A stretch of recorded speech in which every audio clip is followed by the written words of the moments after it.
Finally একটা সিদ্ধান্ত নিয়ে নিলাম। পুরো ভিডিওটা না দেখলে কেউ বুঝতে পারবে না যে কি সিদ্ধান্ত নিয়েছি। হ্যালো গাইস, কেমন আছো তোমরা সবাই? আশা করছি সবাই খুব ভালো আছো। বন্ধু যে এভাবে শত্রু হয়ে দাঁড়াবে এটা আমি বুঝলেও আমার স্বামী কোনো দিন এটা বুঝতে পারতো না। কি ভাবছো? যে টাকাগুলো গুণা হচ্ছে সেগুলো কি আমার টাকা? না, সেগুলো আমার টাকা না। আমার টাকা থাকলেও এগুলো একজনকে দিয়ে দিতে হবে। আমার স্বামী মারা যাওয়ার পর ওর কয়েকজন বন্ধু এসে বলছে যে ওর সাথে নাকি একটা লেনদেন আছে। তো এই বিষয়ে কিন্তু আমি কিছুই জানতাম না, কিন্তু মারা যাওয়ার একদিন পর ওনারা যখন এসে বলে, তখন আমি আকাশ থেকে যেন মাটিতে পড়ে গেলাম। তখন কি আমি স্বামীর শোক কি প্রকাশ করব? শোক দুঃখ নিয়েই থাকবো, নাকি এই টাকার টেনশন করব? কারণ আমার স্বামী যেহেতু আমার কাছে কোনো কিছু বলে যেতে পারে নাই, কোথায় কী রেখেছে, কোথায় টাকা পয়সা, ব্যাংকে কত টাকা, ব্যবসায় কত টাকা ইনভেস্ট করেছে, এগুলো আমি কিছুই জানতাম না। কখনো আমার সাথে সে শেয়ারও করেনি। তো যাই হোক, আমার স্বামী তো আমার কাছে বলে যেতে পারে নাই, এই নিয়ে তো আমার একটা টেনশন তো ছিলই। কোথায় কি এই সময়টুকু যে পাই নাই, যে যাই বলুক আমাকে, আমি আমার স্বামীকে যে ঋণমুক্ত করতে পেরেছি এই ভেবে মনটা খুব শান্তি পাচ্ছে। আমার স্বামী ছিল ব্যবসায়ী মানুষ, ব্যবসার লেনদেন থাকবে, এটাই স্বাভাবিক।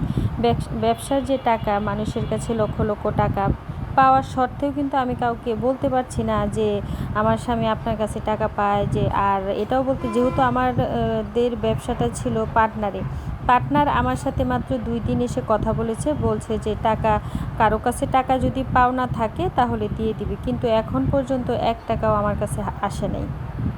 তো যাই হোক, আমি যে সিদ্ধান্তটা নিলাম, ব্যাংকে কিছু টাকা ছিল, ওই ব্যাংকের থেকে টাকাটা উঠিয়ে ভাবলাম যে না, ওর বন্ধুকে দিয়ে দিই। সব কিছুর পরও কোনো ডকুমেন্ট না থাকুক, তারপরও যেন কোনো ঋণই না থাকে। আর আরেকটা কথা হচ্ছে যে টাকা পয়সা সবাই ইনকাম করবে, আমারও হয়তো হবে, আজকে নেই কালকে হয়তো হবে, কিন্তু কথাটা থাকবে। তো এই জন্যই আমি ভাবলাম যে আমার স্বামী যেন কখনোই ঋণে যেন না থাকে। এখন পর্যন্ত কেউ এসে বলে নাই যে আমার কাছে এত টাকা পাবে বা কিছুই বলে নাই। তো আমি আর কি করব, ফাইনালি আমি টাকাগুলো ছেলেকে দিয়ে গনিয়ে আমি দিয়ে দিয়েছি। আর এদিকে মেয়েকে স্কুলে দিয়ে আসলাম, আর্টে দিয়ে আসলাম, কোচিংয়ে দিয়ে আসলাম, বাসায় এসে এখন রান্না করতে বসলাম। এখানে আমি এই মাছগুলো হচ্ছে কি মাছ, রূপচাঁদা মাছ। তো রূপচাঁদা মাছগুলোকে আমি কখনও রূপচাঁদা মাছগুলো আমাদের বাসায় আনা হয় নাই, তো খাওয়াও হয় নাই।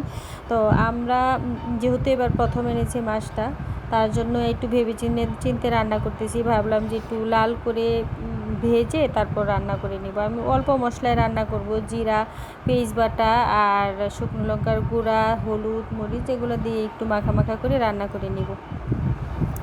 তো আর কি বলবো, সবাই ভেবে চিন্তে, কেউ যেন আমার মতো ভুল না করে। যে চলে যায়, যে মরে যায় সে তো আর ফিরে আসে না, কিন্তু যে থাকে সে মরে গিয়েও কিন্তু বেঁচে থাকে। অন্তত লিখে রাখবে, কারোর সাথে যদি কোনো লেনদেন থাকে লিখে রাখবে। আমি ঠিক বলছি কি না তোমরা একবার বলো তো, আমি কি ঠিক বলছি? তোমরা আমার ভিডিওটা দেখে তোমরাই কমেন্ট করে আমাকে বলে দিও আমি ঠিক বলছি কি না, কি ভুল বলছি। আমার কোনো ওয়ে ছিল না আমি কি সিদ্ধান্ত নিব না নিব।